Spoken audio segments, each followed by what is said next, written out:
പശ്ചിമേഷ്യൻ സംഘർഷം രൂക്ഷമാവുകയാണ്. ഈ സാഹചര്യത്തിൽ സസൂക്ഷ്മമായിട്ടാണ് ഈ ഒരു അവസരത്തെ ഇന്ത്യ വിലയിരുത്തുന്നത്.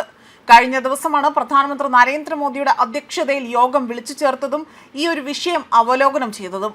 യുദ്ധം വ്യാപകമാകുന്ന സാധ്യത വിലയിരുത്തിയാണ് കേന്ദ്രം യുദ്ധം നീണ്ടാൽ തിരിച്ചടി ആയേക്കാമെന്നും വിലയിരുത്തൽ വ്യക്തമാക്കുകയാണ്. ഓരോ വകുപ്പും ഉടൻ ചെയ്യേണ്ട കാര്യങ്ങൾ നിശ്ചയിച്ചുവെന്നാണ് സർക്കാർ വൃത്തങ്ങൾ വ്യക്തമാക്കിയിരിക്കുന്നത്. ഇന്ത്യൻ സാമ്പത്തിക രംഗത്ത് തൽക്കാലം വലിയ പ്രത്യാഘാതം ഒന്നും തന്നെയില്ല. എന്നാൽ യുദ്ധം ദീർഘകാലം തുടർന്നാൽ തിരിച്ചടിക്ക് സാധ്യതയുണ്ടെന്നതാണ് യോഗം വിലയിരുത്തിയിരിക്കുന്നത്. ഹോർമൂസ് വഴി ഇന്ത്യൻ കപ്പലുകൾ എല്ലാം തന്നെ തിരികെ എത്തിക്കുന്നതും ഇവിടെ വലിയൊരു ചർച്ചയായി തന്നെ മാറുന്നു. ചർച്ച മാത്രമല്ല, പൊതുജനം കൂടുതൽ ഇവിടെ ജാഗ്രത പാലിക്കണമെന്ന് തന്നെയാണ് വ്യക്തമാക്കിയിരിക്കുന്നത്. മോദിയുടെ മാസ്റ്റർ പ്ലാൻ ആകട്ടെ ഇവിടെ കൂടുതൽ വർക്കൗട്ട് ആകാനുള്ള സാധ്യതകൾ അത് എടുത്തു കാണിക്കുകയാണ്. അതാകുമെന്നതിലും സംശയമില്ല.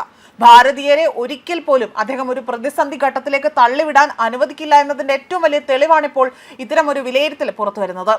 അതേസമയം പശ്ചിമേഷ്യൻ ഇറാൻ അമേരിക്ക ഇസ്രായേൽ യുദ്ധം അത് കൊടുമ്പിരി കൊള്ളുന്ന സാഹചര്യത്തിലാണ് ഇത്തരത്തിൽ രാജ്യത്തെ ഊർജ്ജ സുരക്ഷയെ അവലോകനം ചെയ്യാൻ തന്നെ പ്രധാനമന്ത്രി നരേന്ദ്രമോദി ഒരു ഉന്നതതല യോഗം വിളിച്ചു ചേർത്തത്.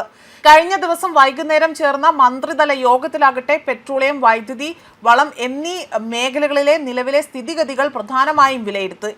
അതേപോലെ ഫെബ്രുവരി 28-ന് ഇറാന്റെ പരമോന്നത നേതാവ് ആയത്തുള്ള അലി ഖൊമേനി കൊല്ലപ്പെട്ടതിന് പിന്നാലെ തന്നെ ആരംഭിച്ച സംഘർഷം അത് ആഗോള ഇന്ധന വിപണിയെ വലിയ പ്രതിസന്ധിയിലാക്കിയിരിക്കുകയാണ്.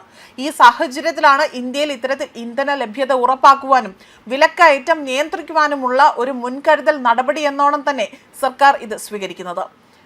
മാത്രമല്ല, ലോകം ഒരു വലിയ ഊർജ്ജ പ്രതിസന്ധിയിലൂടെ കടന്നു പോകുന്ന ഒരു അന്തരീക്ഷമാണ് കാണുന്നത്. മാർച്ച് 12-ന് പ്രധാനമന്ത്രി നരേന്ദ്രമോദി വ്യക്തമായൊരു മുന്നറിയിപ്പും നൽകിയിരുന്നു.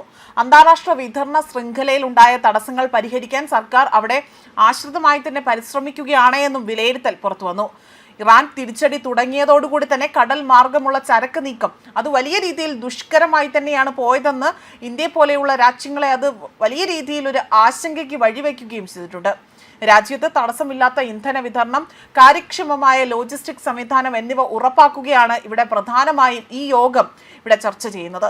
ഉപഭോക്താക്കളുടെയും വ്യവസായ മേഖലകളുടെയും താല്പര്യങ്ങൾ സംരക്ഷിക്കുന്നതിനായി തന്നെ ആഗോള സംഭവ വികാസങ്ങൾ സർക്കാർ നിരന്തരം ഇവിടെ നിരീക്ഷിച്ചു വരികയാണ്.